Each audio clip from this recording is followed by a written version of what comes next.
Restaurant Unstoppable. Inspire, empower, and transform the industry. With excitement, allow me to introduce to you today's guest, co-owner of Blue Oak, Philip Moseley. Phil, you're feeling unstoppable today. Feeling unstoppable. Yeah, man. I cannot wait to dive into your story. And I think I love your story. I love when I see people start small and scale big over time. It's the safest way. And I don't want to give away too much, but let's get that motivational, inspirational ball rolling with a success quote or mantra. What do you got for us? I think the one I got might come from Henry Ford, I believe. And it was, whether you can or cannot, I think it's up to you. Yeah. Whether you can or whether you think you can or you can't, you're right. I think you're that's right. The quote. There you go. Yeah. And basically, I think the meaning behind it is your mentality determines your success or failure. Perception's reality. Mm-hmm. Yeah, it's so true. And I think that there's a lot of truth associated. I talk about this a lot because I think it's really powerful. This idea that your frontal lobe, if you turn that thing, if you say no, it shuts off, because our brains are designed to conserve energy, and it takes a lot of energy to think. So your brain will conserve energy, but if you say it is possible, then your brain kicks into hypergear, and it just solves problems, and it creates opportunity. So great way to get this thing started. And I mean, where does it make sense to start sharing your story? When did you know you wanted to open a restaurant? Well, I've kind of been thinking about this question, and I probably would start with the love for food, maybe. And I think that probably comes from home. I was fortunate to have really great parents, and my mom cooked every single night for us. So I got to appreciate early on, watching her cook and even replicating, grandma's recipes and whatever it might have been. And then I guess fast forward a little bit, my uncle, he had a restaurant in Brazil, in São Paulo, which is where my mom's side of the family's from. I think it was called La Rochelle. And I thought it was, like, when I went in there for the first time, I thought it was the coolest thing ever. What was so cool about it? It was kind of like walking into a movie, like Goodfellas or Casino or something. I walked in, my uncle's smoking a cigarette. He's got a big coat on and just kind of running through the restaurant, just making things happen. I thought it just kind of blew me away. I thought it was awesome. Yeah. And fast forward a little bit longer, I met my partner Ronnie in actually 5th grade.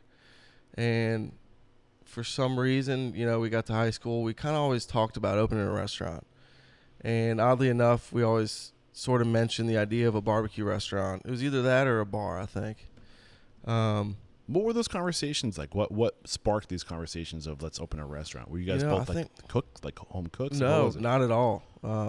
Not at all. I mean, I did dabble, but never went to culinary school or anything like that. And I think it was just an idea. And at the time, his brother-in-law was working, I think, for Emerald, which was kind of cool for us to see. We go to the restaurant, they take care of us, and I think he also always had an appreciation for food. So I think it just kind of stemmed from there. And how did you guys meet? Like, where did this friendship start? Was it like school or whatever? Yeah. Okay. 5th grade, elementary school. Friends ever since. Nice. I love it. We broke up for high school and college, but got back together shortly after. Oh, man. Did you steal his ball or something? No, I don't know what it was. That's funny. But yeah, he started working in a barbecue restaurant actually in college. And I think it was probably his senior year. He went to Alabama, and I was at LSU, and I was fortunate enough to get a job at a school at a international coffee importer here on the port of New Orleans.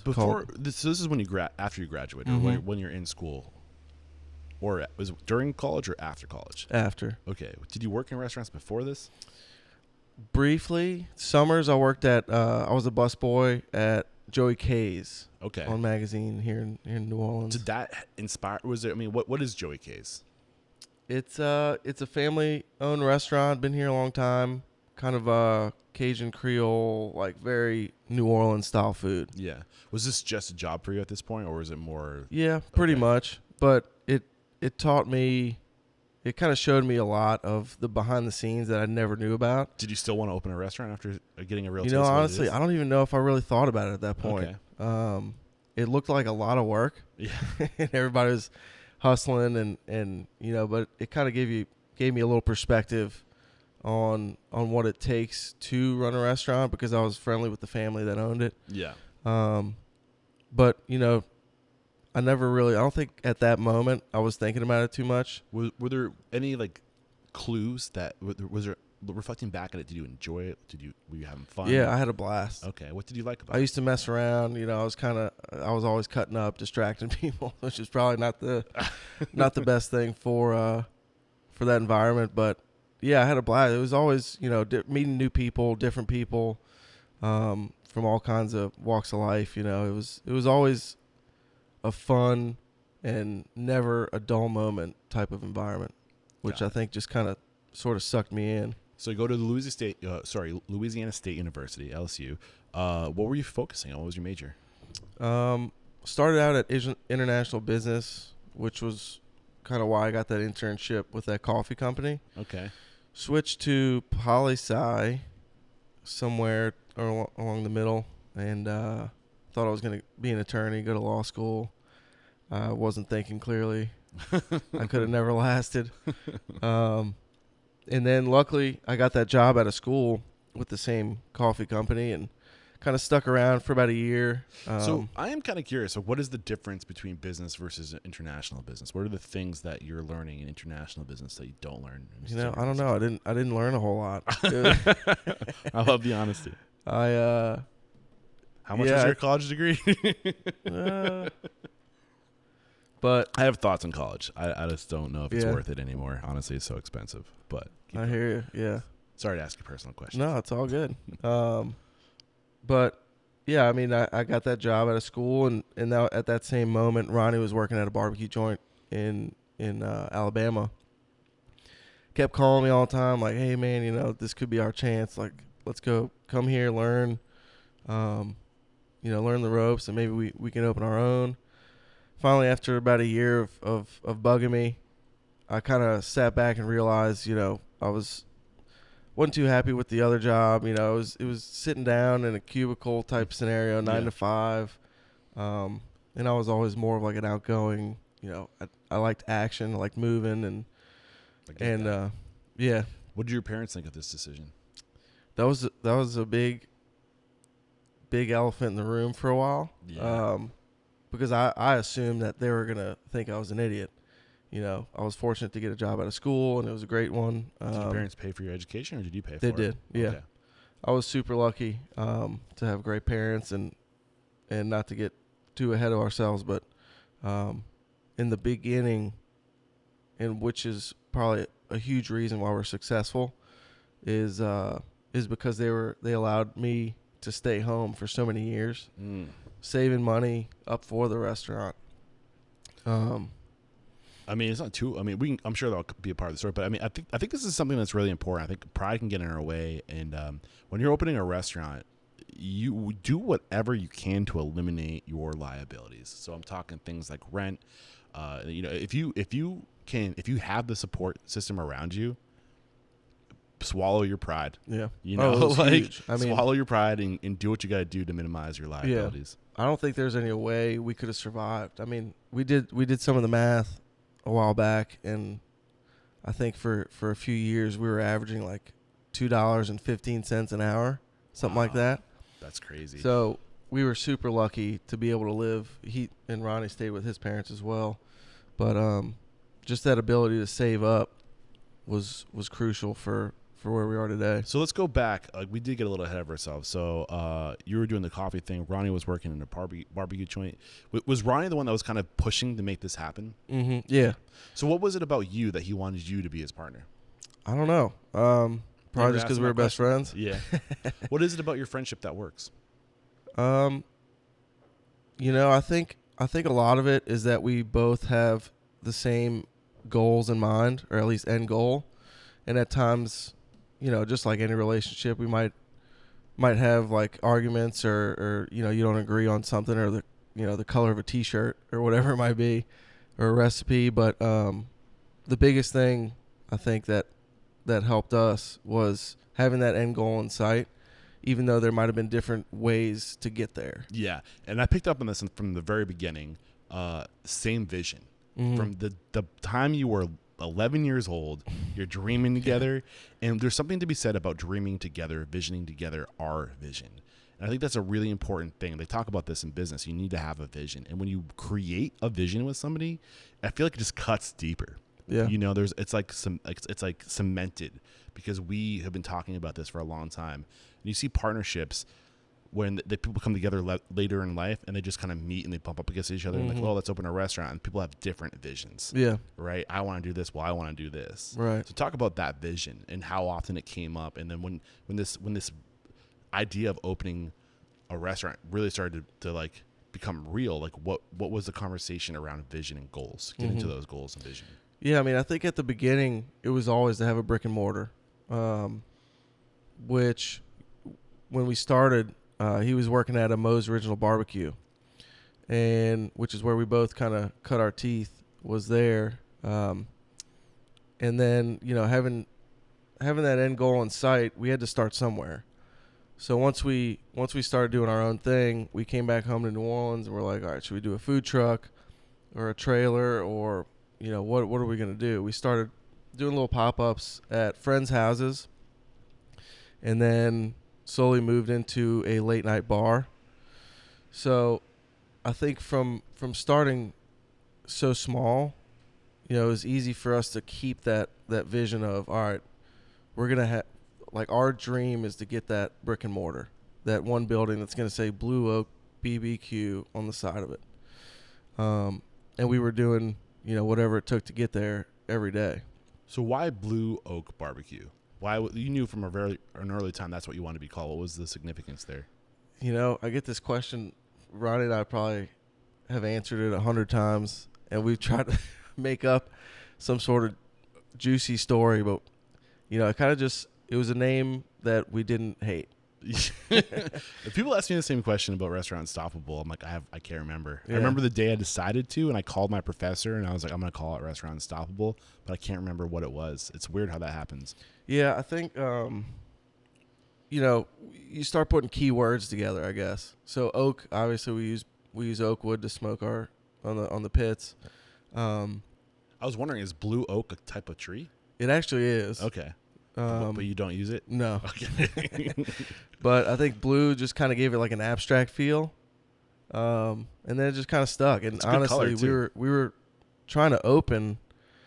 We had talked to the bar owner, and the little kitchen space in this late night bar was vacant, and he was trying to get us in as soon as possible. Wait, let's tap the brakes real quick, because I want to unpackage a few things that you mentioned.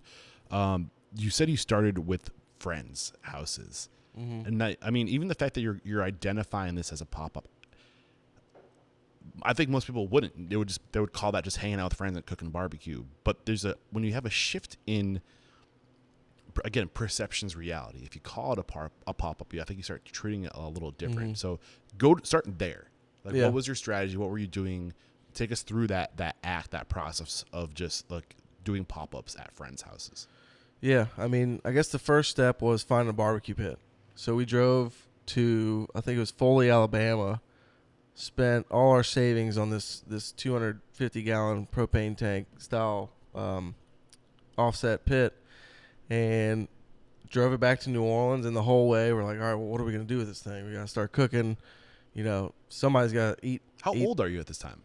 I think we were 22, 23? We're probably 23 or 24. Okay. And there might have been a football game coming the next week, and our friend said, you know, he's going to have a party. I said, well, look, we got this pit. Let's put it in the driveway. Tell everybody to come over and try to give us like a rough head count, and we'll cook for everybody. And from then on, you know, it was just to the next step. You know, what's next? So take us to this first cookout, this first party. What was it like? I think we got pretty good feedback. Yeah. I think we did ribs, pork shoulder, and then a couple sides. I remember being just really excited to, like, you know, create something or do something and show it to our friends. Like, this is what we can do. Like, did you like it? What did you think? Can we improve? Well, at this time, you're both working at Moe's Barbecue. No, this was later. We had left, moved back home to New Orleans. So you went to go visit him in Alabama? Well, right after school, he went to the headquarters, which is in Colorado. Okay, so he was in Colorado working for Moe's Barbecue. I moved up there, quit the job. How long were you there? I was there about a year, and I think Ronnie was there a year and a half. Okay. I think I feel like we're jumping around a little bit, but I think it's worth like unpackaging some of the things you learned at Moe's Barbecue. So what were the things how did that set you up for success? Being at Moe's. What was the point? Why not just go and start doing pop-ups? Like, what was your strategy? Did you guys was that part of the strategy? We need experience. Well, honestly, we were the original idea was to franchise one. We were going to do one on our own. How did this not make it into the story? I think I've told it so many times that I don't know what people know and don't know. Okay. I guess. But that's also a really great. There's so many right paths you can take. It all depends on what's right for you. And that is a path, like, absolutely. And I highly recommend people do this. If you want to go open a restaurant, go find somebody else doing the closest thing to what you want to do. And if there's a franchise, even better, because they're going to give you the systems, the processes, the procedures, the protocols, and then you just kind of take that framing and then you slap your own brand and recipe on it. I think that was huge, especially coming from a couple guys that had never been in a restaurant, in the kitchen at least. Yeah. So was that kind of, did you want to open a franchise to learn, or were you planning on making that your thing? That was going to be our thing. Okay. Yeah. So why didn't that work? I think part of it was just kind of realizing that we wanted to be on our own, kind of create our own destiny, and not be tied to anything really. Okay. And we were both ready to kind of come home and give it a shot. But it was great starting so small because it gave us so much time to really evolve and grow what we are today, Blue Oak, So reflecting back at that time at Moe's Barbecue, what were the biggest lessons? You spent a year there, and Ronnie was there for a year and a half. Mm-hmm. What wouldn't you have today if not for that experience? Probably discipline, the structure. They kind of had, like you said, everything already in place. Mm-hmm. So it gave us, from the get-go, a great idea of how a restaurant should run. Give me an example of what discipline looks like. Give me an example of what structure looks like. I'll tell you the first thing is showing up at 6:30, 7 o'clock in the morning to jump on the pit was the first wake-up call for me. Yeah. It's a little different from your college wake-up times, I'm sure. Oh, yeah. What does structure look like? Having management in place, kind of distributing duties, if you will, tasks, who needs to be doing what at what time.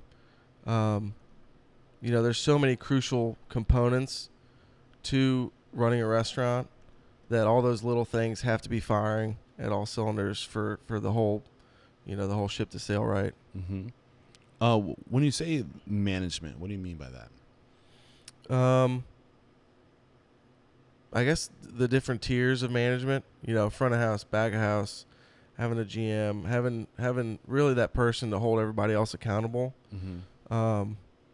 I think those tiers are just invaluable to how a restaurant should run. Yeah, absolutely. What was this business's Moe's Barbecue? How were their systems? I didn't know a whole lot, I guess, getting at that point, because I was just a line cook at that point. Okay. But you could kind of see it from the background. Yeah. I was never involved in any like management discussions or anything. But you can see it, when things work and when a restaurant might be on fire. Yeah. So you guys went there with the intention to one day get your own franchise, and that was going to be your plan, which is a great idea, honestly. I think that's such a good idea to get a crash course on how to do something. When did you say this isn't for us? When did that start to bubble up, and why did it bubble up? I don't know if it was one or two in particular things. It just kind of was a discussion that came up, and we felt strongly about doing our own thing, really. And at the time, we didn't know what that was or where that was going to lead, but we kind of knew, like, we kind of went into it on our own, and we wanted to sort of keep it that way, I guess. Okay. We were in control of our own story at that point. So you choose to get off the Moe's barbecue bus. You come back to New Orleans, and you start cooking barbecue. So you have some experience. You guys know what you're doing at this point. You're A little doing barbecue. bit. I mean, You're not clueless. Yeah. Yeah. Certainly not. So were you charging people for food at this party? I think we asked everybody for like $15, So something like that, to just cover. a flat rate, all you can eat, basically. Yeah. Were you licensed? No. So I think one of the things because if I'm opening a restaurant tomorrow, this is the path I'm taking. Yeah. I'm cooking. I'm having friends over. I'm collecting emails. I'm sharing my story. I'm refining recipes. What can you get away with? Realistic. When do you have to really start thinking about covering your ass and making sure you're permitted and you have licenses? I think we really started doing that once we got into an establishment. So when you're actually doing business with an established business, why is that the tipping point? I think you're probably just more on the radar at that point, because they're coming to the building to inspect regardless. Yeah, and they're going to see that kitchen. Well, plus I think if you're approaching a business that is legitimate and they're filed with the IRS and you start doing business with them, you're going to get them in trouble. You know, like you can't expect somebody to break the law for you. Right. And that probably had a lot to do with it. I'm sure the landlords told us, gave us a few guidelines. Yeah.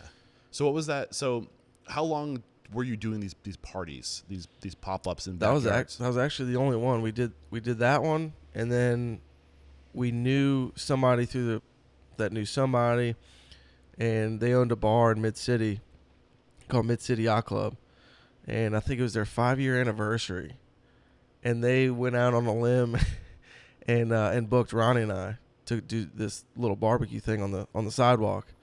And that was number 2. That was the second event where we did. And what was the name of the first bar? The first bar, which was after that, when we found like a permanent home for about a year, was Grits. So which bar came first? The late night bar? Or was that Mid-City Yacht Club? Mid-City Yacht Club. That was just a one-night event. That was their 5-year anniversary party. What was that one-night event like? Did it go any smoother than the It was party? all right. I remember we were cooking most of the stuff at Ronnie's parents' house. Okay. Beforehand, like the beans, mac and cheese, and everything. Yeah. And I think one of us was doing the pit. Then one would run to the house, whip something up, come back. It was kind of chaotic, as you can imagine. As to be expected, though. Yeah. But how did these guys even know about you if you only did one barbecue party? We had a friend who was friends with the owner. Okay. Yeah. Got it. I think Good to have friends. Oh, yeah. Yeah. Okay, so what changed between that one late night spot in Mid-City Yacht Club? What was the big difference there? I think we kind of learned that we need our own space in order if we're going to keep doing anything. Cooking, transporting food from like our parents' house to an event is just, it's not going to work for long. Yeah. So we just set out looking for spaces to rent, and at the time that we went to Grits Bar, asked the owner, we noticed that the kitchen was vacant, and it was a pretty popular bar amongst people our age at the time.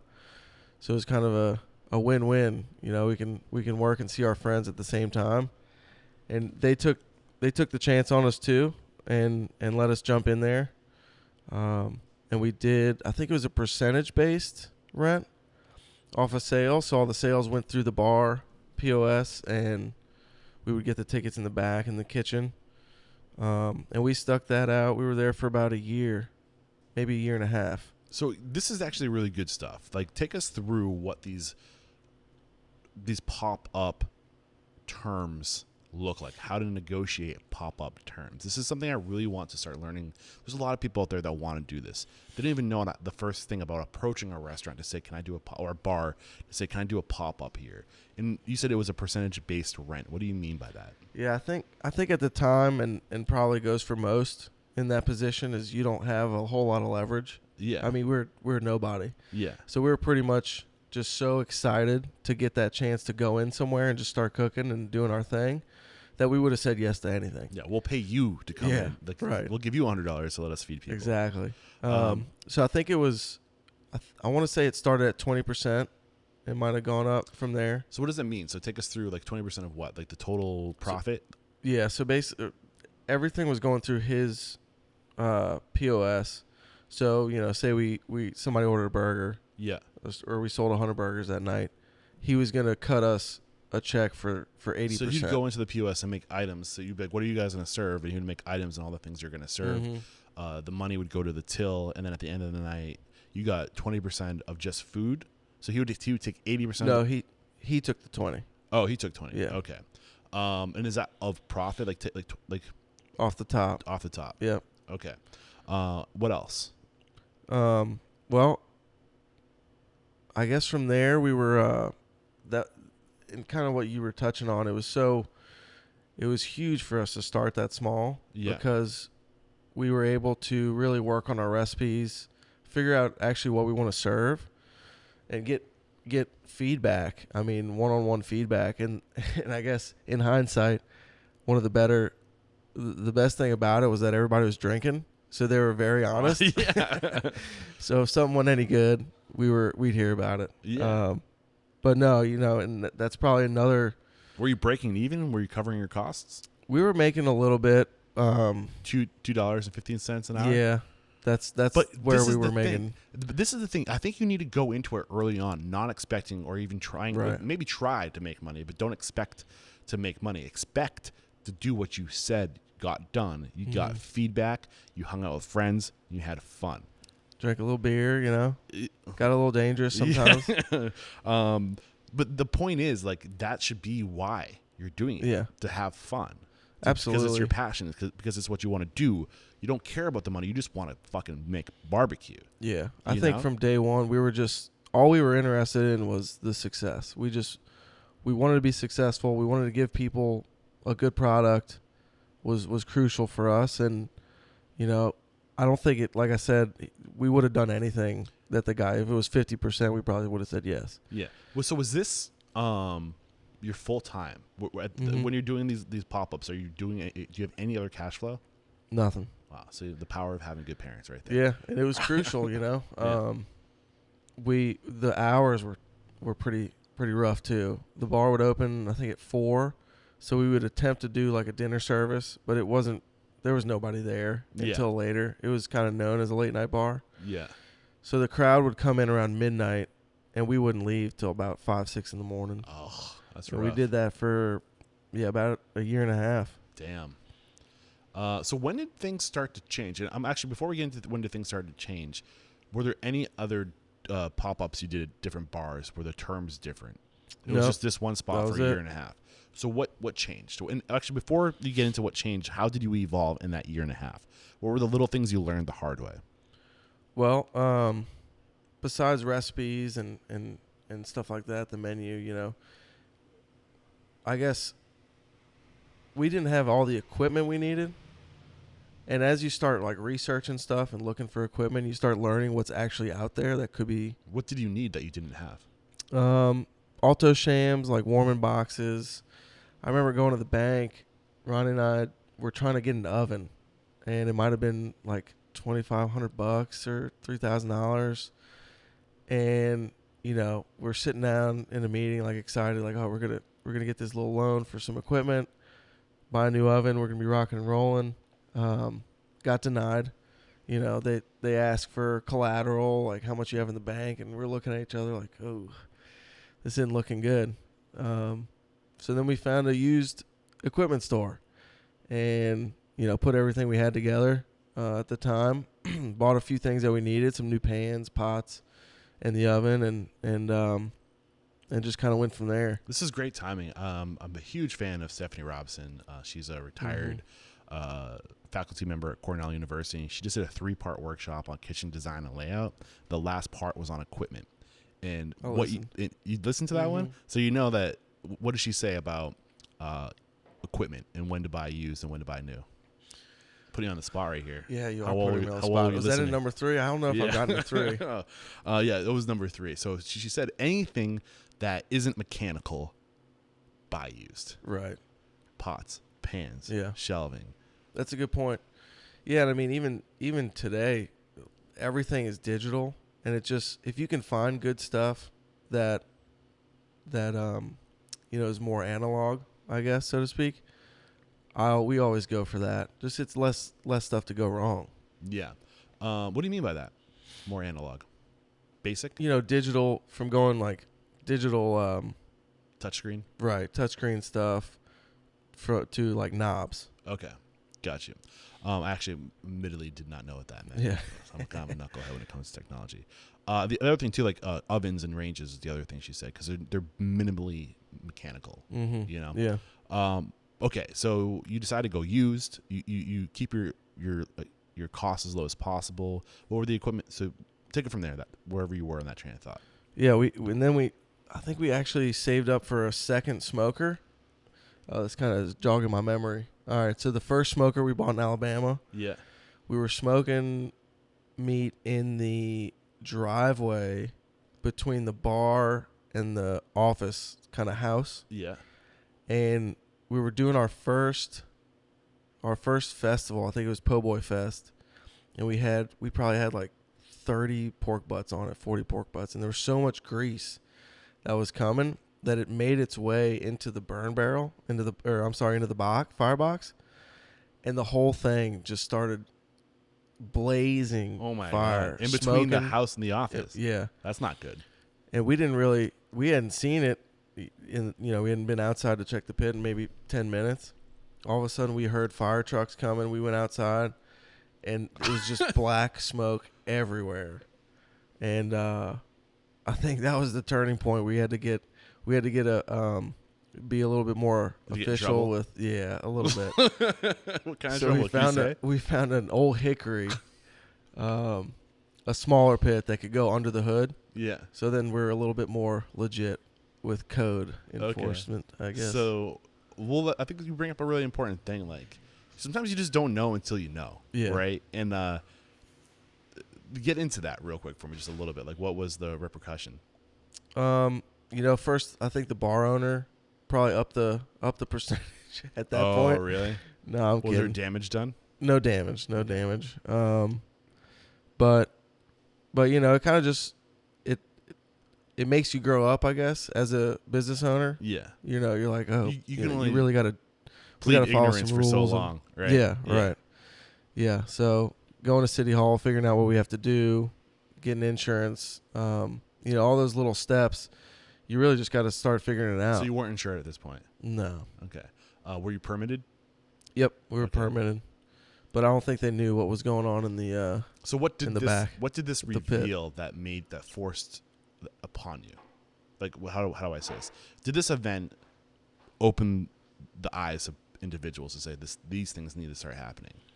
I think so. I think it kind of makes you want to be a little more professional. Yeah. And then that, taking yourself a little more seriously. Yeah. Was this still at Mid-City Yacht Club? Or is this where we're talking about? No, Grits this is Bar? Grits. Grits Bar. Grits, yeah. And how long were you at? Was the Grits the one that you were there for a year? Mm-hmm. And at the end of this year and a half, did your profit go up at all? Is this when you peaked out at $2.15? Yeah, I think we were peaking, and then it was probably around the time rent was going up, and we just started looking for another avenue. So what's the year now? You guys started 2011, 2012, right? I think it was 2012 when the LLC was formed, I believe. Okay. When Blue Oak Barbecue. When did you almost catch the place on fire?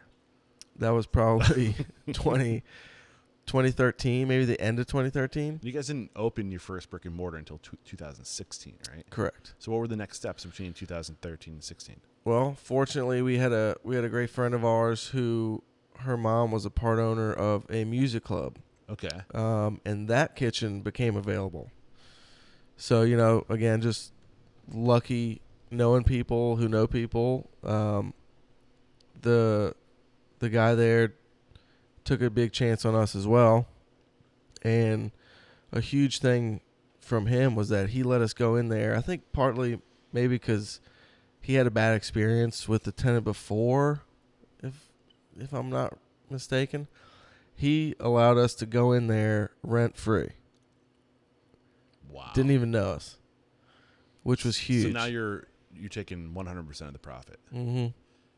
So I was going to ask what were the terms, and it was basically just come sit up and leave. And Yeah, he was like, "Look, I don't want anything to do with the food.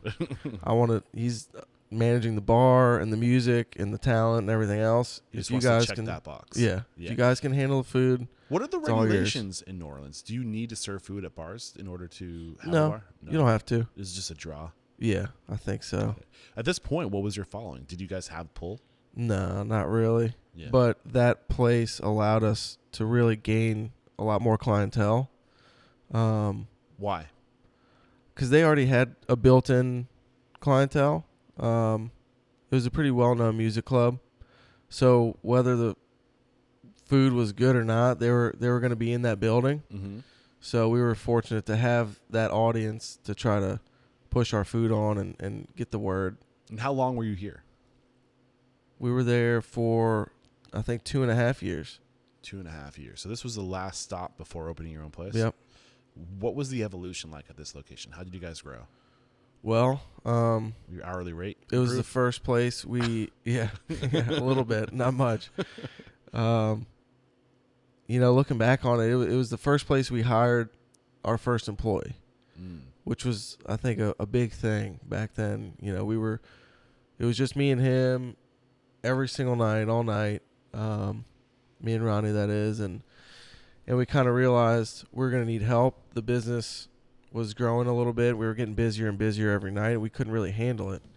One of us had to be on the register at all times. Somebody had to be, kind of watching the pit, and then the other one serving food. So we hired our first employee, and from then on, I think we grew to maybe 7 employees, or maybe it was just seven people in that kitchen total. So that's including Ronnie and I, but yeah, it was a small.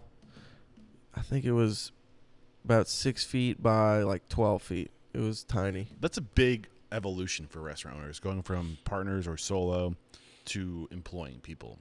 What were the challenges associated with that?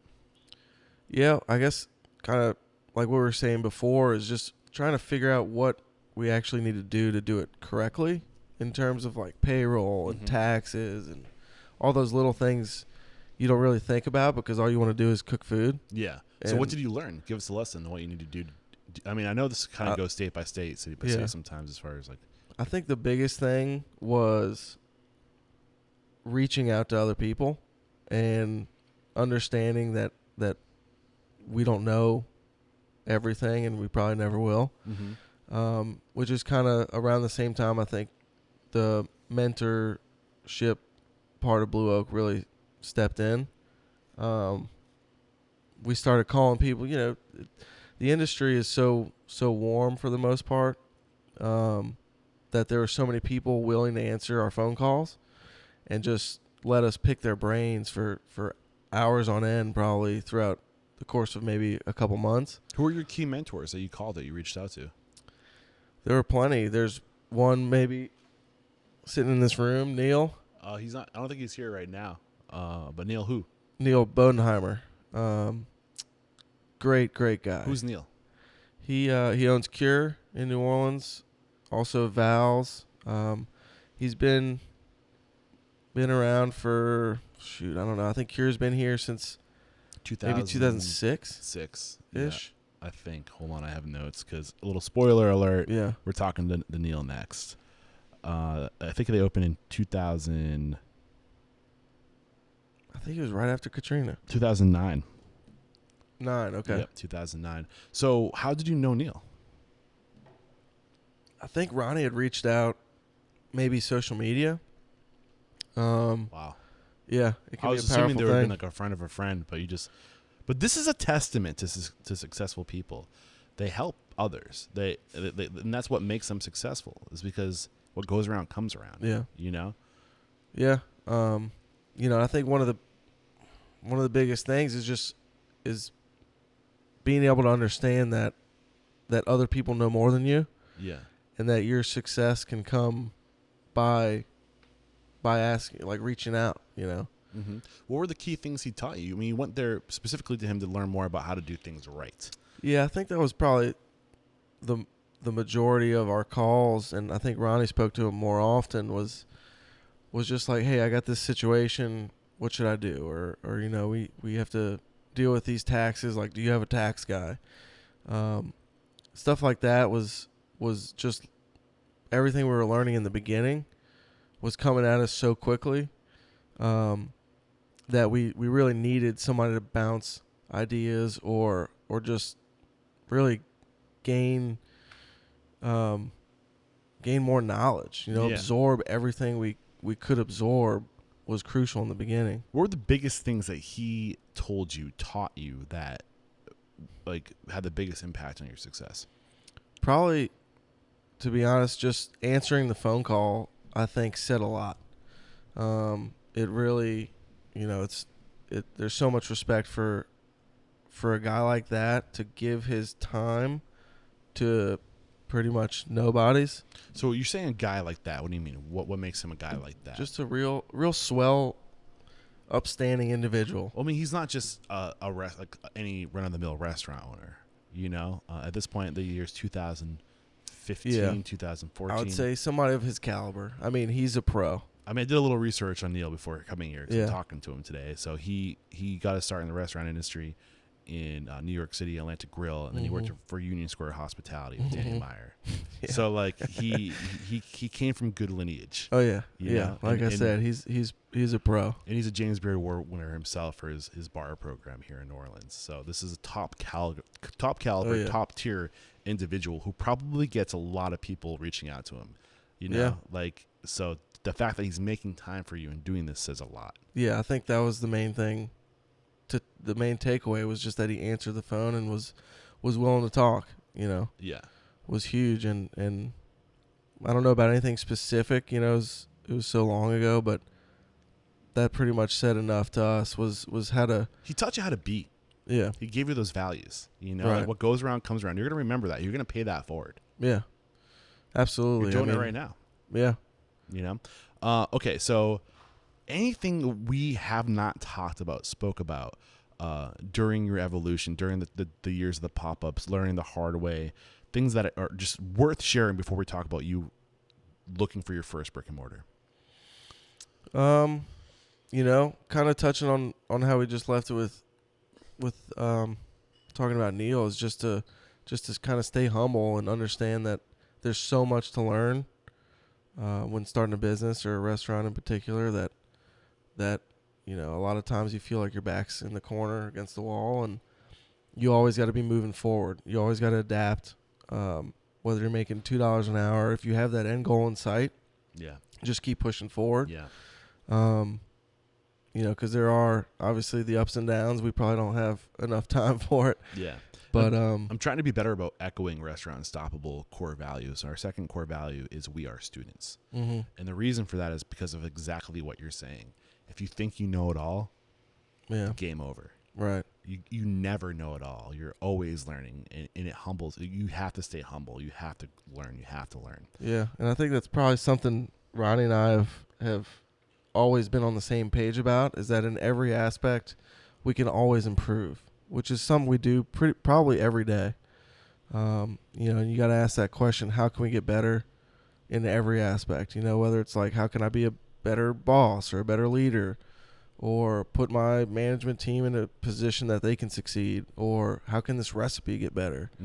From top to bottom, I think that's a huge component of propelling yourself forward, and so crucial to growth is having that direction. And we're at the point of your story where you're doing pop-ups, you're approaching mentors, you're growing, you're legitimizing your business, you're doing things the right way.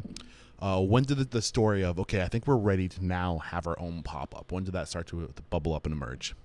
You mean own brick and mortar? Thank you. Yeah. You know, I don't know if there's a specific instance. There were so many times I remember that we were trying to find one, and in hindsight, we weren't even close to being ready. Which so many times, you know, we went after a piece of real estate or a building or whatever, and we didn't get it.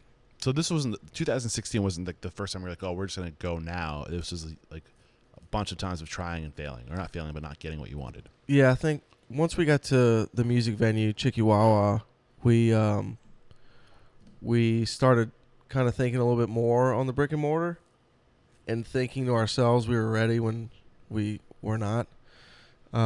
Is Chikiwawa still around? Mm-hmm. Okay, because you said was a few times. I was wondering if it like burnt down or something. No. Maybe there was like a barbecue fire. No, we didn't catch it on fire. Unfortunately, Dale did pass. Oh, that's sad. But they're still there. So, what was it about this current location? So, where is Blue Oak today? We're actually pretty close to that music venue. I think we're maybe 10 blocks away. Yeah. We're on Carrollton, so it's close to Mid City, or it's in Mid City, close to City Park. Got it. You started this conversation earlier saying we had a vision, we had goals, and that was one of the things that worked about you and your partner, Ronnie. What were your goals? Were you hitting your goals? When did you want to have a brick and mortar?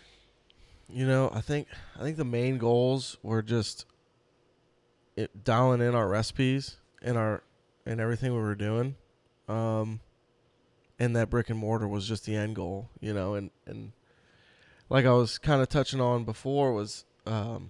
We thought so many times that we were ready to go to a brick and mortar when it you don't realize until later that it was way too premature to even be thinking about. Okay, dive into that. Dissect it. I mean, we didn't have all our recipes dialed in. The meats and everything weren't where we wanted them, so to speak. I mean, I'll tell you what a turning point was in that time, we went to Aaron Franklin's restaurant. This was, Austin, Texas. 10 years ago, I guess. Yeah. First time we had gone. And when which by the way, that guy's just salt of the earth. He gave us like an hour and a half of his time. Wow. Showed us the pits. We were like just kids. Had no idea what we were doing. He is on my radar. I would love to get an interview with Aaron Franklin.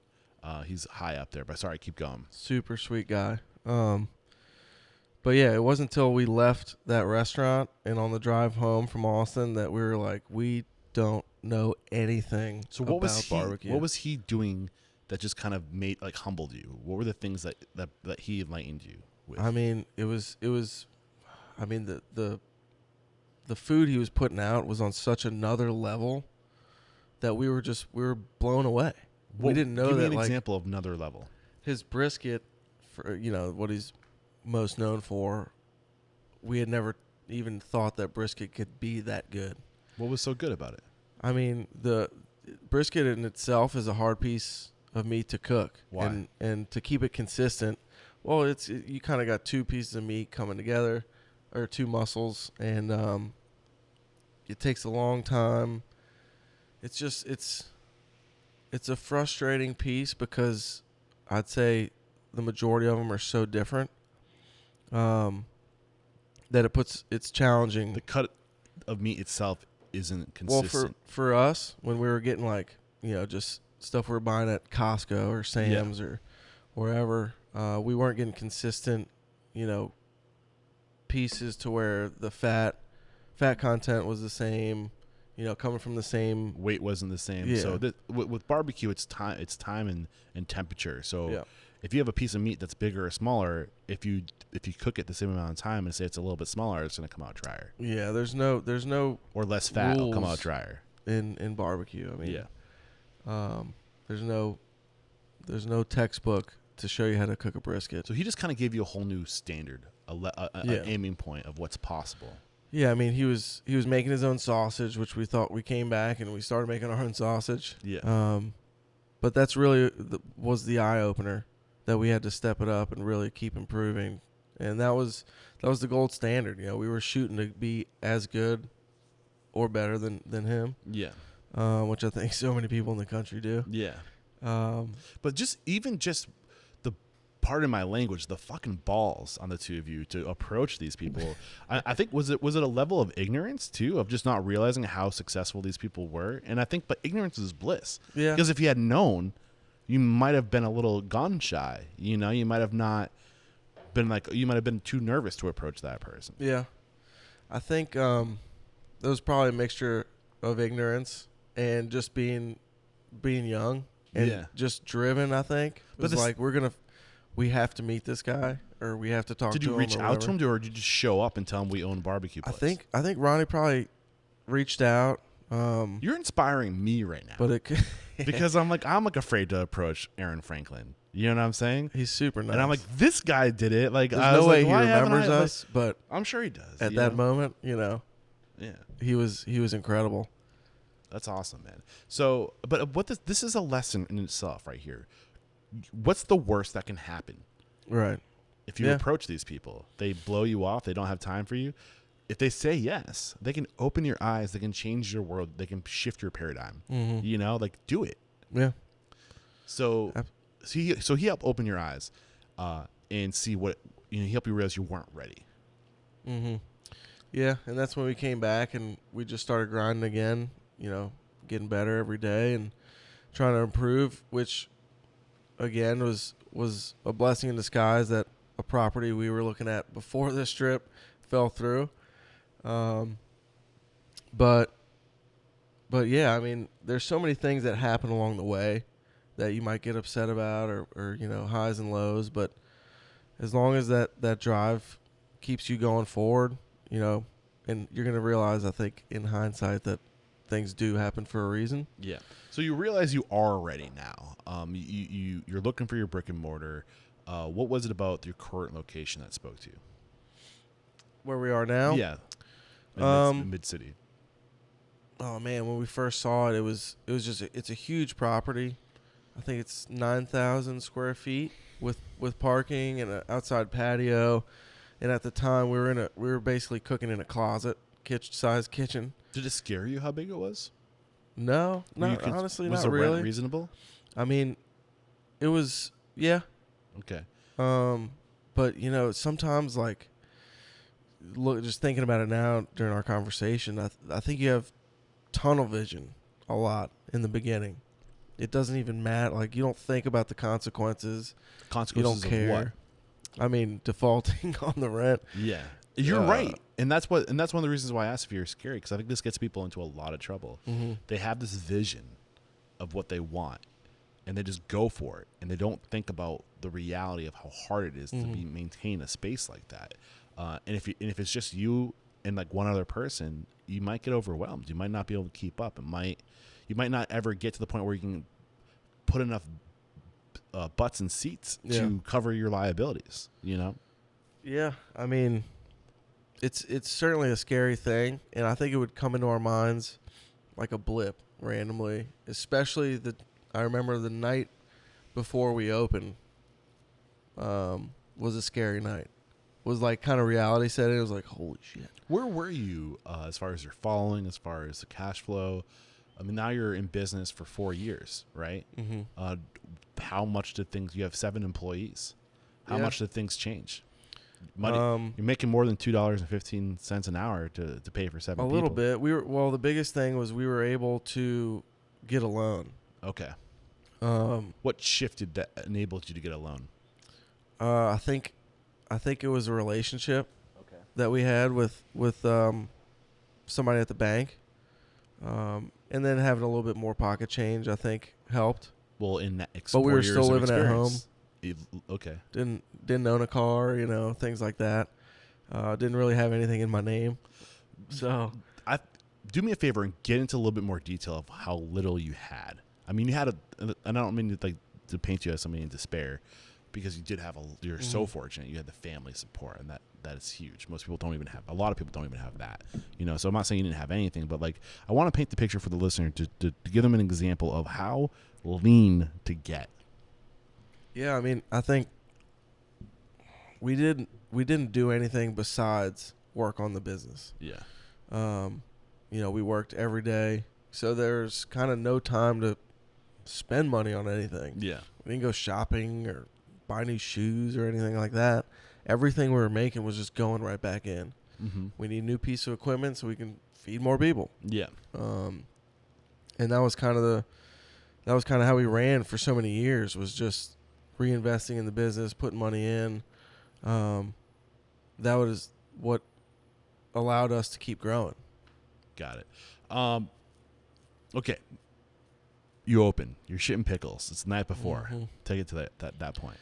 Yeah, that was probably one of the first times that it really hit me. Like, man, we're gonna open the doors tomorrow, and there's a chance that nobody shows up. But we were so fortunate that people did show up, and we kind of timed it right because we're close to the fairgrounds, which is where they hold Jazz Fest. Okay. So we pushed really, really hard to get open for that weekend because we knew there's going to be tons of people in the neighborhood. Mm-hmm. And, with the buzz of a new restaurant, always helps.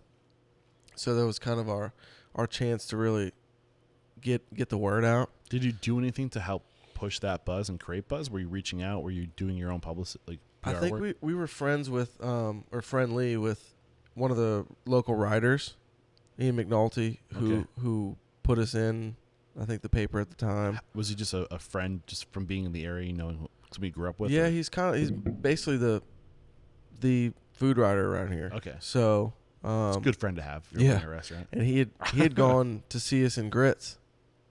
Okay. So he kind of already established a relationship? A little bit, yeah. Like I said, we were friendly enough, I guess, to let him know, hey, we're finally opening a restaurant. But I guess kind of at that time, having been open at Chikiwawa helped get that word out as well. So when people found out we were moving into our own home, I think word spread a little bit and helped. Yeah. So were you busy on your first day? Oh, we were slammed. I mean, we had no idea what we didn't even have a dishwasher. We thought we were going to get away with no dish left behind rule. So if like you take one of the dish, you kind of clean it on the spot or at least soak it. Yeah.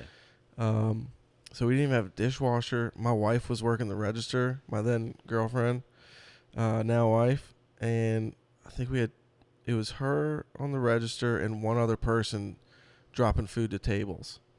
And we got crushed.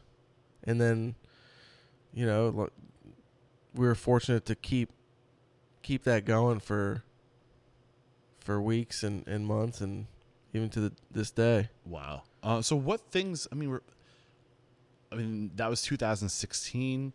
You're now 6 years into, or almost 7 years into this, with the brick and mortar. Take us through your evolution. Take us through, or just go deeper into those first couple of days of getting open, the things that you wish you knew now that you didn't know then.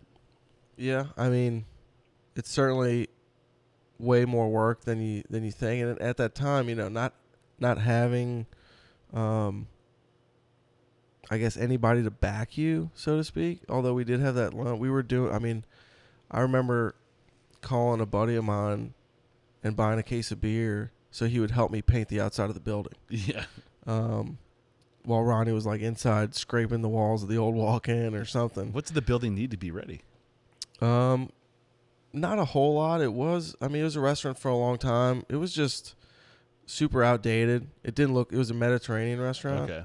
And it didn't look like, obviously, a barbecue restaurant. Yeah. Did you need to buy any additional equipment? Yeah. We needed bigger smoker, more refrigeration, and then we built a bar, so it didn't have a bar at the time. Were you leasing or owning? Leasing. Any advice on negotiating a lease? Do you guys have advice or guidance, mentorship doing that? No. Anything you wish you knew then that you know now? Zero leverage. Yes, man. Yeah. We'll take it. Have you been enlightened about anything that you could have done differently to have a better deal? Not necessarily. It was a good deal, and I think our realtors, we put a lot on them to guide us. But I do remember sending an email to the landlord before we had gotten it, and just kind of like describing us and like how we would want to make him a proud landlord and yada yada, kind of like a heartfelt email. And at the time, we didn't know till later he was contemplating a Starbucks was trying to go there. Oh wow! And another big name restaurant here in New Orleans, Big Chef, and he turned them down and went with us. Did he ever tell you why he went with you? No, you know, I'd spoke to his daughter once or twice, and she had mentioned that the email might have helped. Yeah. But Sincerity goes a long way.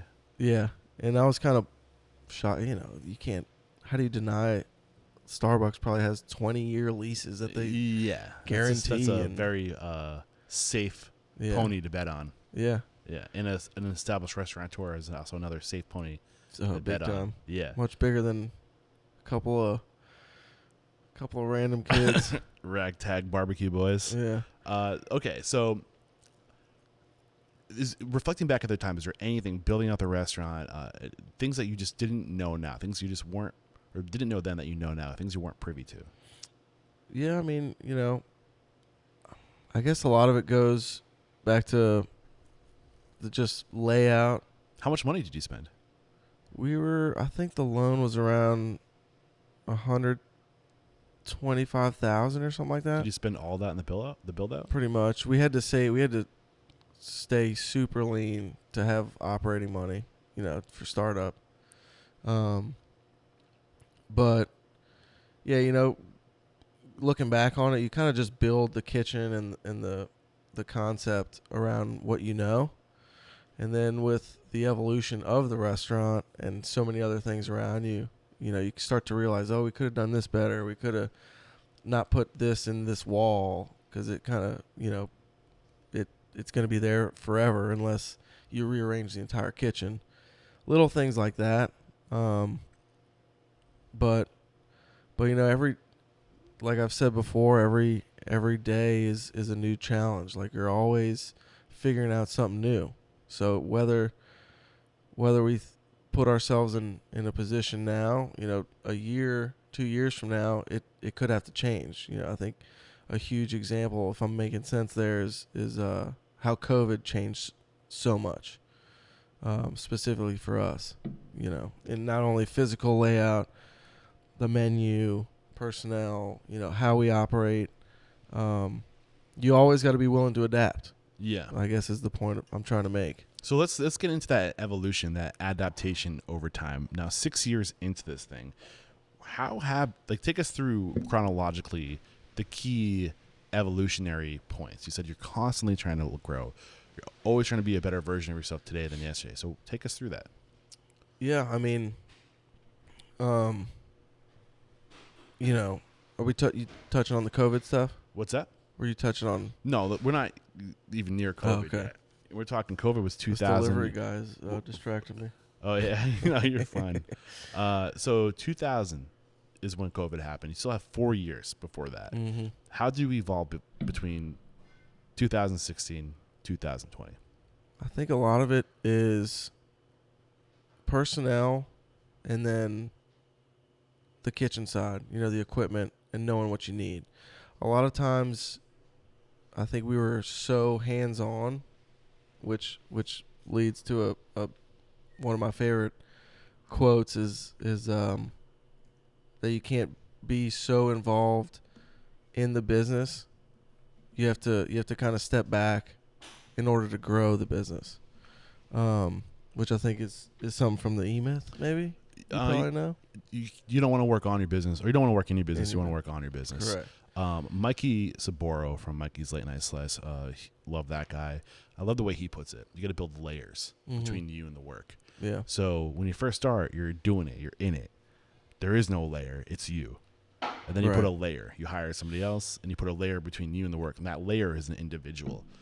But over time, those layers keep getting built. Mm-hmm. So like when you go from the technician, the person that does the thing, and then you delegate that, and eventually you replace yourself in all the things you have to do, and then you're the manager. But ultimately, you want to put another layer there where you're no longer the manager either, you know, because that's a lot of work too. So you're constantly just putting layers between you and the work. You do it, then you delegate it, then you do it, then you delegate that until you're so far away from the work that all you do is work on the business. Right. You're open right now, right? In this moment? Almost. No, I'm saying, it's 11:20. You guys are open, but you're here. Right. Yeah. Right? No, I You're mean, working on the business. You're promoting your business. You're sharing your story. So that's a perfect example. Yeah. And I think going back to the question on the adapt, a big thing is realizing when you need to take those steps. When you do need a bigger smoker, or when you do need a GM. We didn't have a GM for probably the first 3 years. Mm-hmm. But at the same time, I think that's normal, Yeah, it might be. Yeah. Especially if you didn't have the privilege of having a bunch of some people, this is their second career. They became engineers, or they work for an oil company, and they hated their lives, but they banked hundreds of thousands, if not $1 million. So they had capital, operating capital, that they could pay themselves over time. You didn't have that. You couldn't go to your savings and hire somebody. You had to increase the business, the cash flow, and slowly cash flow and people determine growth. Mm-hmm. Is that safe to say what you guys did? Very safe. So when did the cash flow start to increase, and how did you start to prioritize where you removed yourself? Yeah, probably wasn't for quite some time. It was it might have been a year. Okay. Which was probably one of the biggest challenges, at least personally. Were you still living with your parents after a year? Yeah. Yeah. Yeah. So and then see that, what'd you, if you don't mind me asking, what did you gross and net in the first year? What did I pay my parents rent? What's that? What did I pay my parents in rent? No. Nothing. Well, again, like, swallow your ego, swallow your pride, do whatever it takes, lower your liability. But it wasn't probably till a year that I kind of pulled myself out of the kitchen. Yeah. Which was a huge move, and honestly, I was kind of lost for a while. I knew that it had to be done in order to grow the business and really kind of see it from that bird's eye view.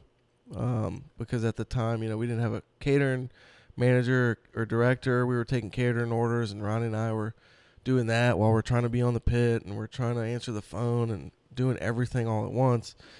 I think we learned pretty quickly that you can't do it. It's impossible to do it on your own. So we started hiring up from 7, that went to 10 and 15 and 20, and you kind of start to learn where the pieces need to go. GM or a back of house. How do you learn? I think just by doing it and talking to people. I mean, seeing what other people do is how are you learning about where people go? Are you learning about the people, or are you learning about what are you learning about specifically? Yeah, mainly the people side, because once Ronnie and I removed ourselves, then we needed somebody to fill that gap, that void.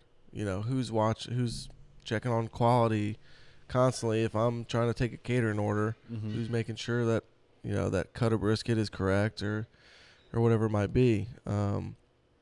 So from there, it's kind of like a domino effect. You do one thing, that kind of creates something else, or maybe 2 more things or 3 things, and puts different perspectives in mind that need to get addressed. Got it. So reflecting back over the first 4 years before COVID-19, what were the key things that your business experienced as far as evolution, things you started doing differently that really changed for you? Well, I think COVID, it probably spun the majority of what we thought was going to be to-go business forever into a tornado. Even now, and it hasn't gone away, our to-go sales at its lowest is about 30%, and some days it's even with dine-in. Wow. You have a big space. How many seats? Is it picnic tables? I think it's around 150 if you include the whole patio. Okay, so that's saying something. Yeah. And I guess it's going to stick around, but what was the split in-house delivery or takeout before then? Yeah. I think it was roughly 5 to 10. We had this little bench, and the other day I was laughing at it because we don't know what to do with it anymore. We had this little bench that anybody coming in to pick up an order could wait there, and it could fit maybe 3 people. And now, we have an entire outside tent dedicated to just people coming to pick up their to-go orders. So what do you think? Is this just? I don't really want to talk a lot about how you dealt with COVID, how you got through COVID, because Me neither. I just hope that we never have to. I hope that advice need not apply. Right, You know what I'm saying? right. Like, that's the hope. And I mean, I hope I'm not jinxing it by saying that too. Yeah. But at the same time, I think it is important that we talk about how COVID changed your operation thereafter. So when we're going forward, just talk about, like, not necessarily how you went through the evolution, but like paint the picture of what your business was to have had to evolve to handle the current demand for takeout. I think the biggest thing is in adapting to that new style of everything's, or sometimes half of what we're making is going out in a box. That's when we really started looking at the kitchen layout for the first time since day one. We had been you get stuck in your way for so long, and like, this works, and then something like, COVID, the wrench gets thrown in, and you're like, all right, we have to adapt and switch this up a little bit. How can we be a little bit more efficient and putting out food that's going away from us and in the dining room? So now we're actually have somebody that's helping us come in and thinking about redesigning the entire kitchen and the layout for flow. And we're about to build a little takeout room, kind of a mini kitchen where all takeout orders are going to come from, actually. Yeah. So what you're talking right now, and this is something that's come up a few times in conversation in the network, because takeout and delivery is just increasing at such a rapid rate, that you need a whole separate line. That you should have a takeout line and an in-house line, because you don't want to bottleneck your resources, right? Because theoretically, technically, you have infinite amount of seats at home, right? So you don't want that demand to ruin the in-house experience, because people will be like, "This is horrible. I've been here for 30 minutes." And it's just me. Like, there's 10 open seats in here. Like, what's the wait? Why is it so slow? But they're not paying attention to the 30% of total volume that's going out the front door. Yeah, exactly. I mean, and you struggle with, all right, should we invest money into this? Like, is it going to change? Is it going to go back to majority dine-in? But, at the same time, we have to shut down online orders a lot because of the volume. And that's revenue loss, technically. Right. Yeah. And this is going to allow us to pretty much be available at all times for whether it's dine-in or carry-out. So when you first opened, something I like to kind of focus on is like how you evolved your systems, processes, procedures, protocols. Where were those when you first opened? Non-existent, I'd say. Where are they today? Much better. We're starting to look like a real restaurant now. What does that look like?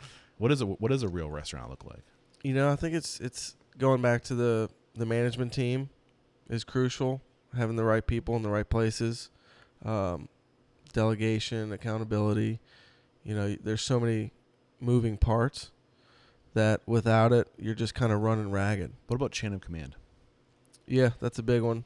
A lot of times, and we're still, we still work on it, because sometimes Ronnie and I are so heavy-handed in the business, and we're there all the time, and so we're trying to kind of teach that chain of command currently, that you can go through the ladder in order to discuss whatever it might be. So why is it important to remind people not to come to you, that now there is a layer between you and, say, a counter, like whoever's at the register or whoever's on pit? I don't know what it looks like, but don't come to us, come to the manager.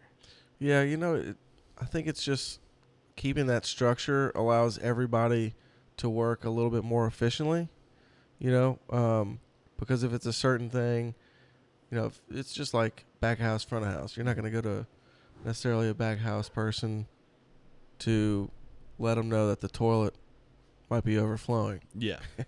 Yeah. So, which is always a fun time. So, it's kind of keeping everybody in their lane, I guess. just helps the whole organization move. Do you still live with your parents? No, When did you move out? when I got married. Okay, when did that happen? I'm gonna get in trouble.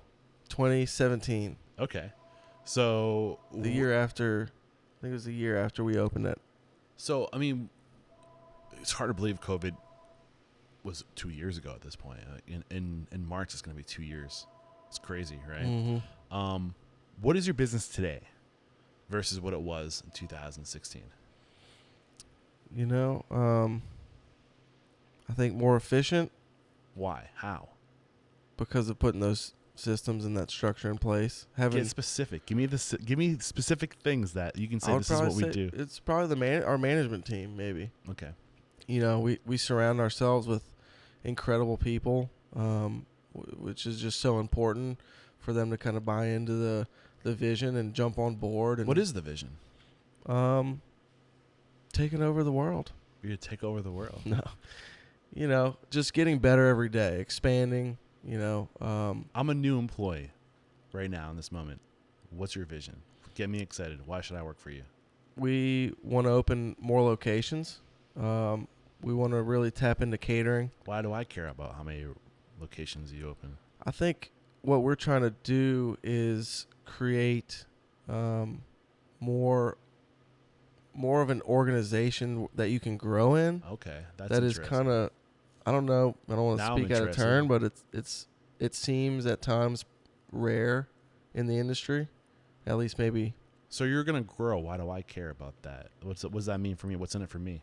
Well, we're gonna have, you know, different positions. Maybe you're more interested in being a catering salesman. Okay. You know, doing outgoing sales. That might be your strength. But you know, having more in-house that we can offer people. Yeah. Instead of just, hey, you know, why don't you work this line for 20 plus years until you decide to quit. Yeah.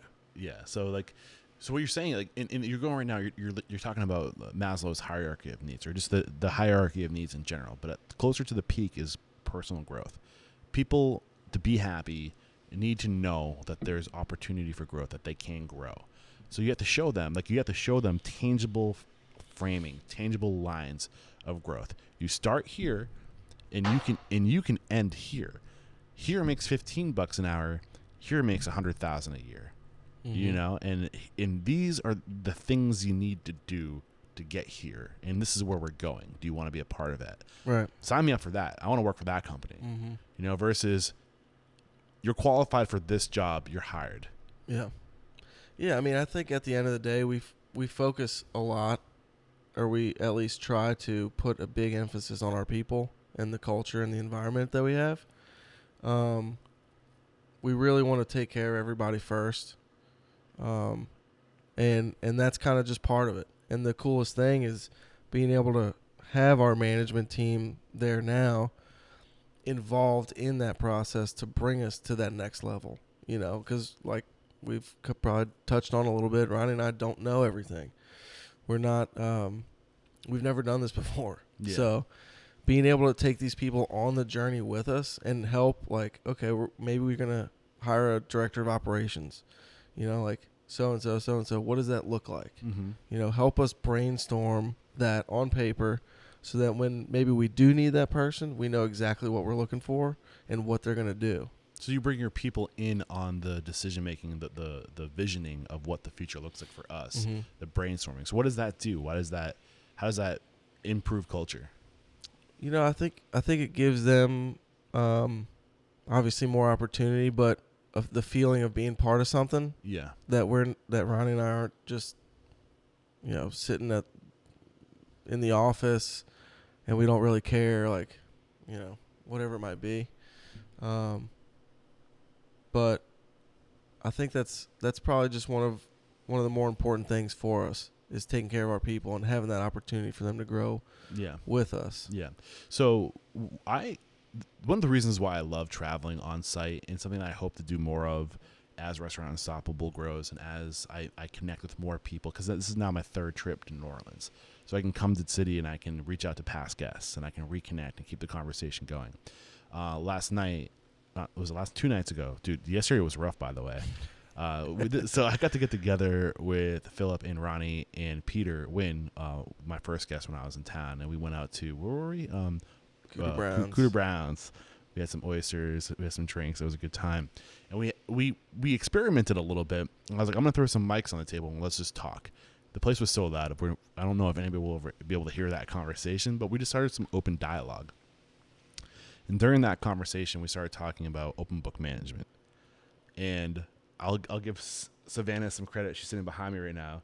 Afterwards, when we went back, she's like, you didn't really let Phil and Ronnie explain their perspective on open book management and why. I think the argument I was trying to say is everybody should know all the numbers. Mm-hmm. And you had some feedback, or you kind of pushed back a little bit.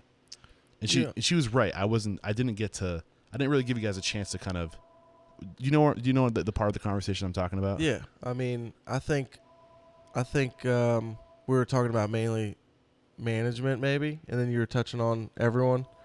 But we definitely have an open book with management, and we're trying to get even more open, by using Restaurant 365. Yeah, how about that? Yeah. When did you implement that tool? About it might have been 4 months ago. Okay. So we're still in the beginning, kind of getting it set up. Okay. But having tools like that allows us to share with the management and the team, target points, I guess. Whether it's like food costs or waste, or, even bringing more revenue to the bottom line by having a party, a specific party on a Saturday night that might go till midnight, and you're making new cocktails or whatever. Having that available so that they can hit marks for bonuses, or whatever that might look like. So yeah, I mean, I think it's important for us to have that available for our growth and for making this a more kind of inclusive team. Yeah. So I mean, there's something that's special that happens when you share the numbers, is it becomes a game, and you start to realize how you show up to that game has an effect on the score. Mm-hmm. And the numbers, the cash flow, all those those are the key performance indicators.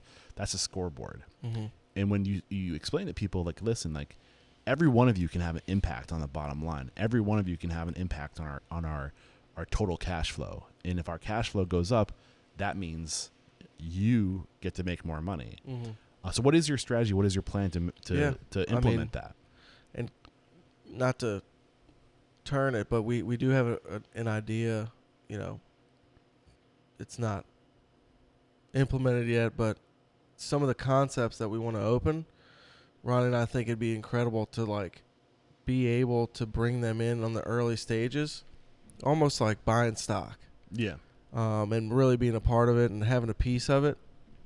Whether it's somebody that on our management team is like, oh, I got an idea, let's open up a falafel joint. And, we might be able to do it with them and mm-hmm. bring them along and give them a piece, and we become partners. Mm-hmm. That's kind of a goal Ronnie and I have somewhere in the future, to be able to do that. I think would be awesome. I love that. It's about creating opportunity for others, right? But in doing so, you're creating opportunity for yourself. Yeah. Right. I mean, it's at the end of the day, it's a team effort, top to bottom.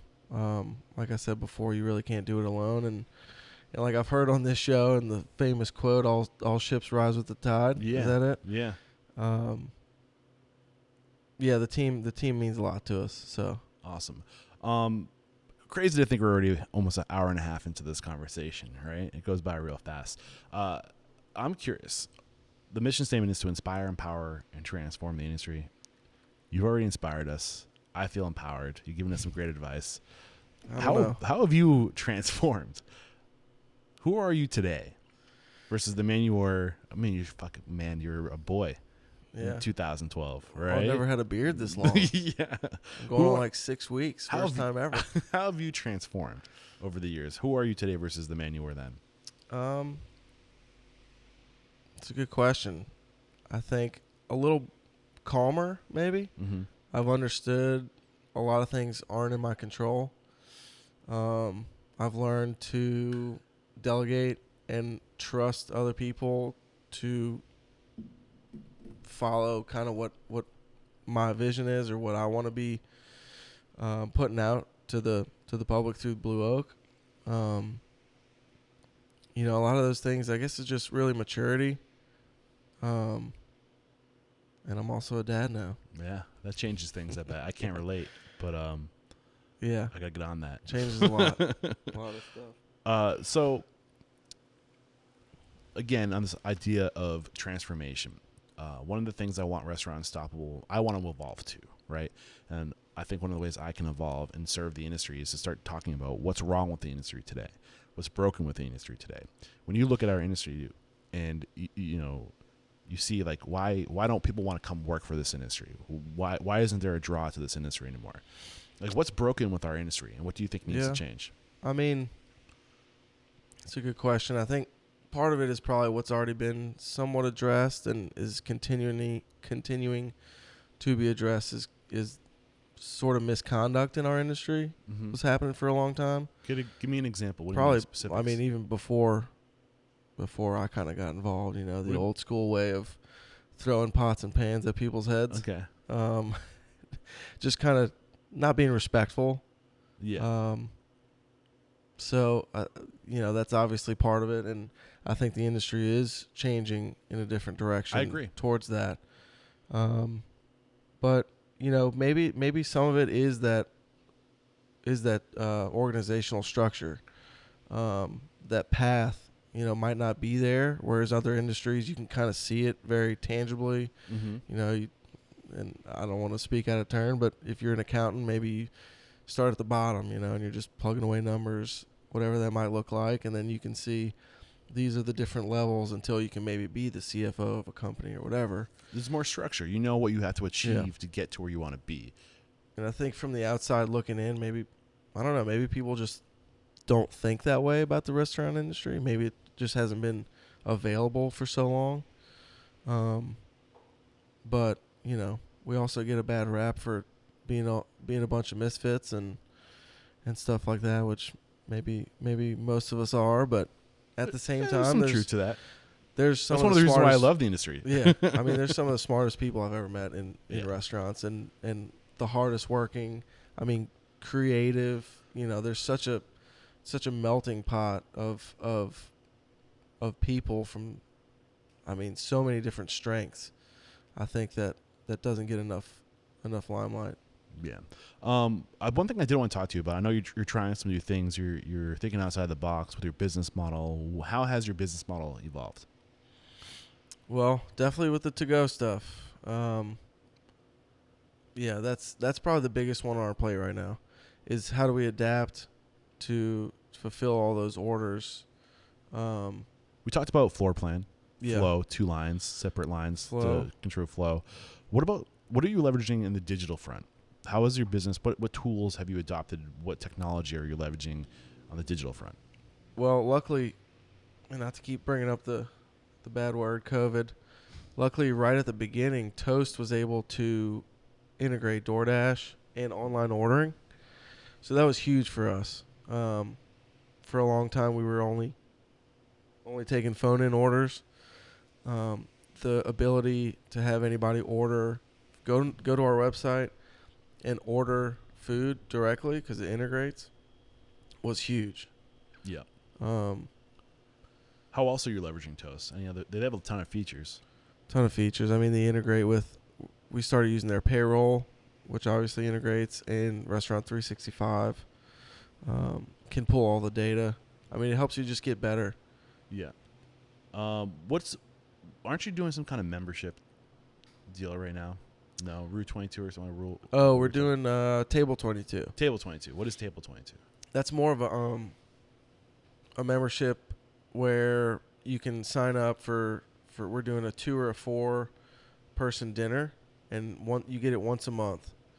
So once a month, you'll get a dinner from us that is off menu, kind of special, and delivered to your door. And you can get wine pairings with it. It's pretty cool. So how does that work? how do the logistics work? Are you just kind of taking the orders and developing the menu, and then what happens? We'll put the menu out. You can sign up on Table 22's website. Where do you put the menu out?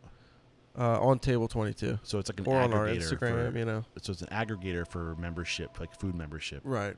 That's fucking brilliant. It's kind of it was great. The guy behind it's awesome. You should maybe reach out. You know him? Yeah.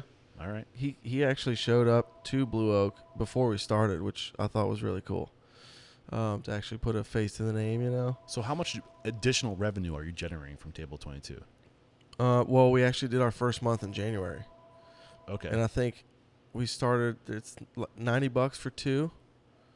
And we probably sold, I think it was right around 60 on the first month. And that's what the consumer's paying. What cut does Table 22 take? If I remember correctly, I think it's 10%. Okay. I don't want to speak incorrectly, but I mean, that people would say is almost the majority of. Hopefully, it's not the majority of. I think your it might profit. be more. I think it might have been around 20.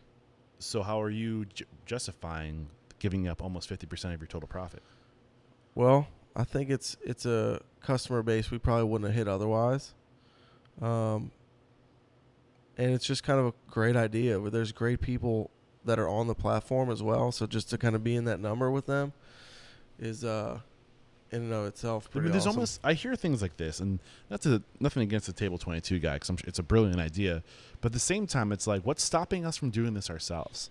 What's stopping us from leveraging the technology that's already fucking out there? It's there. And just creating these models on our own. I'd and say taking 100% of the fucking profit. I'd say just doing it. Physically doing it. Just do it. And I don't want to ruin opportunity for people who are entrepreneurs creating solutions for meal plans. But at the same time, if we don't pull our fucking head off our asses, we're not going to have our industry anymore. Yeah. We just kind of let people kind of have their way. You're going to have another third party fucking situation here. Yeah. The technology's there. It's super frustrating. I mean, I was looking at it this morning before y'all showed up on our toast. I don't want to call them out and talk shit about them, but our credit card processing fees. Yeah. So now that Toast did implement, you can order online ordering from home. Yeah. That fee is the same as if we keyed it in the restaurant. Yeah. Which I don't know if you ever knew. Swiping the card is a lower set fee than it is if you had to manually enter in the numbers, which kind of sounds ridiculous. I think it might be a security thing. Okay. But since they give the ability to order it online through their own platform, I don't see why they should be taking the higher cut of the keyed in entry. To me, it doesn't make sense. I would think it would be a lower fee to do it manually because they're almost providing a service to automate the process. Mm-hmm. So why wouldn't that be higher? Because they're saving you time. No I don't know. It doesn't make idea. sense. I don't know, but we think about going Toast, let's talk cash about it. Come only on the show all the time. Yeah. I don't think it'd ever work, but it'd be nice. Right. Yeah, I don't know if the general public's moving in that direction. People are going to be paying it through their phone on everything pretty soon. But is that a different rate? Is a Bluetooth Apple Pay?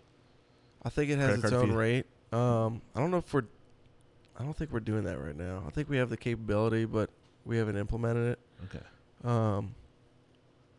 But yeah, it's things like that are super frustrating. Yeah. Cool. I've loved this conversation. Is there anything we have not discussed that you were hoping we would discuss that did not come out that you're kicking yourself for right now? You're looking at your notes right now. Look at that pretty cursive handwriting, by the way. Wow. Yeah, you like this is my system. I carry this book everywhere. Yeah. It's so I use these Post-it notes. Each color, they're all color coded. Each one means something different. It's kind of nerdy. This is mainly like my to-do. Okay. These are people I need to call or companies I need to call or whatever. These are physical places I need to go, errands. And then if there's a blue Post-it on here, it means it's urgent. You better tackle it quick. That's good. That's a good system. What's inside the binder? Is that just like your journal? Yeah, it's just drawing. Your deepest, darkest secrets? Stick figures of farm animals. That's it. Oh man, I've loved today's conversation. If you have nothing else to talk about, but I don't want to cut you short. You didn't really answer the question. I don't want to cut you short. Is there? Nothing comes to mind. I don't know. I feel like we've been all over the place. Yeah, but it's been a lot of fun. There's been a ton of value here. Hopefully I helped. Oh, no doubt, man. Helped your. But there is something I should say. Maybe you don't get enough praise, but I think your podcast is pretty invaluable. Thank you. And it's something I wish I had 10 years ago, because kind of like what I was saying about mentorship. I mean, it's huge having that person like Neil or like so many others that'll answer the phone call.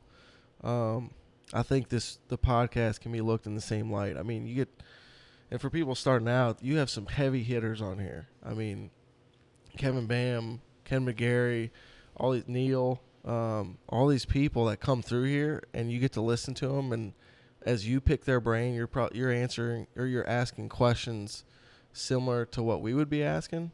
I mean, I think it's invaluable. I think it's incredible. Thank you. And I want to compound off that by saying I need help. And what I mean by that is I think I could do better. And the way I know I could do better is by bringing my listeners into the conversation, because you guys are living it every day. You are experiencing the pain every day. You have problems right now that you're dealing with. And if I know what your problems are, I can tackle them specifically, but I need to know. Core value number 4, we communicate. Mm-hmm. Tell me where the pain is. Let me go to work for you, because I'm chomping at the bit. I don't own a restaurant, so I wish I did, so I could better relate with my listeners. Mm-hmm. So help me out by, opening the conversation, reaching out to me, joining the network, and that would go so far. But thank you. Absolutely. Thank you for yeah. And we can put my email up there if anybody wants to follow up on anything. There'll be an opportunity at the end for you to share your contact information. All right, one more quick break to thank our sponsors, and we'll be right back. We're back, and we have a speed round for you. Are you ready for it? Not prepared. You'll be fine, man. The first question I have for you is, what is your it factor? A habit, a trait, a characteristic you believe most contributes to your success? Probably reaching out to people and always adapting. What is your biggest weakness? Juggling too much at once. What is one question you ask or thing you look for during the interview process? That's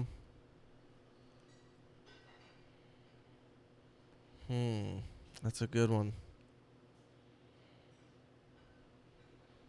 I couldn't say anything specific. I kind of let the conversation take its own course. Yeah. The next question I have for you Next question I have for you is, will I get a blue oak hat at the end of this interview? Yes. I worked that one in there because I'm going to get this sweaty used one. Nice. What is your biggest challenge today? Probably making the right decisions for the team. How are you overcoming that challenge? Feedback, bringing them on board. Share one code of conduct or behavior you teach your team. So this is a way to be a core value, a way to act. Respect. What is respect? Walking in the building and you never know what anybody else is going through.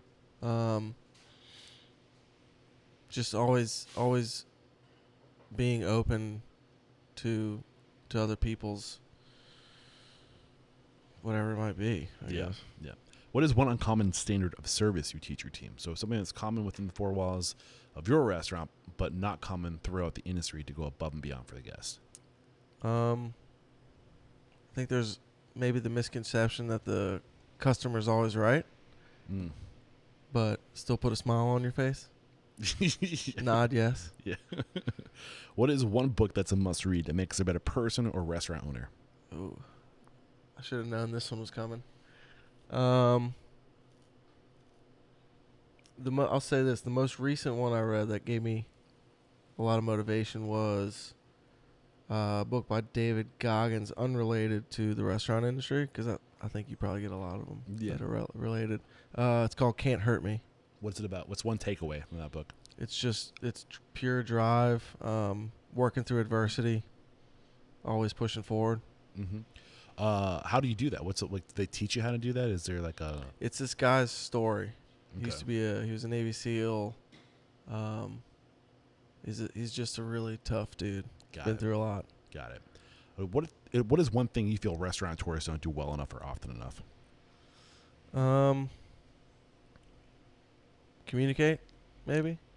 Name one service you've hired or outsourced. So this isn't a technology. This is something that some people do that you can't do better yourself, so you outsource for it. Accounting, 100%. Who's your accountant? His name is Tim. Tim Bodier. Do you He's know a local guy. Does he have a business that he works for? He's got his own company. Do you know DTS. the name? DTS. A little love there for you, Tim. Tax. Hopefully you get some new clients lined up. Yeah. Hopefully you're taking new clients.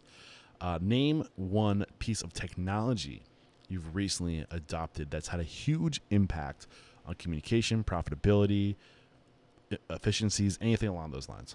Definitely Slack. Ooh, Slack. When did you guys start using huge. Slack? Probably maybe a year and a half ago. Yeah. It helps us.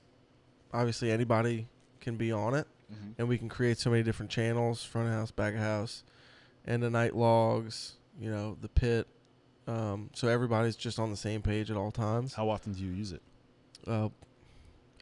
Every Daily? few minutes. Yeah. I mean, so that's nonstop. good advice. Going down that vein of, you have a channel for back of house, you have a channel for front of house. What are the different channels you have? Yeah. Purchasing. I can grab Go through it. the phone and look. There's a purchasing channel, back of house, end of day, front of house. Let me see here. Customer issues, and then there's just a catering one, managers, bar. There's a calendar on here, so we can all stay on the same page. Ordering, merch, payroll, refunds is a good one. Yeah. So a lot of times somebody might come into the restaurant or make a phone call, even kind of similar vein to Lost and Found. Yeah. So everybody can be on the same page. Hey, so-and-so is coming in today because I'm not going to be there tomorrow. I'm letting you know. Yeah. Awesome. So anybody can take care of. You said, is that it? Keep going if you have more. Social media, which is a good one. We share pictures. So, for instance, like our bar manager comes up with a new cocktail, and she can take a fancy photo, put it on here, let everybody know what it is, the price, the ingredients, etc. We do specials every day. So, like the menu updates is a good one. Every morning, manager puts the specials of the day on there. Ingredients, allergies, pricing, everything you need to know pretty much. Nice. Awesome. And I love that you use that for your log too, your end of shift log, which is good. This is the last question. Are you ready for it? We'll see. If you got the news, you'd be leaving this world tomorrow. All the members of you, your work, and your restaurant would be lost with your departure, with the exception of 3 pieces of wisdom that you could leave behind for the good of humanity and for your legacy. What would those 3 pieces of wisdom be? Work hard, respect others, and be yourself. I love it, man. You've been great. I've really enjoyed this conversation. We wrap up by having you call somebody else. So who do you respect and admire and believe would be a great guest on the show? I already know the answer, but it's got to be Neil Bodenheimer, and he's on deck. We're in his restaurant here right now. He's going to be joining us very shortly, and I'm very excited for that. And we're actually going to be talking to your partner, Ronnie, as well. And it's going to be really hard for me not to know too much. I'm going to try to go into that conversation with a blank slate and like as ignorant as possible to see his perspective, but it's going to be a lot of fun, man. Yeah. Thank you so much. It's been a lot of fun. It's been a blast to connect with you, to share your story, to make an example of you. There is no questioning. You are unstoppable. Thanks, man. Boom. Thanks for coming to NOLA. My pleasure. Thanks for having me. Cheers.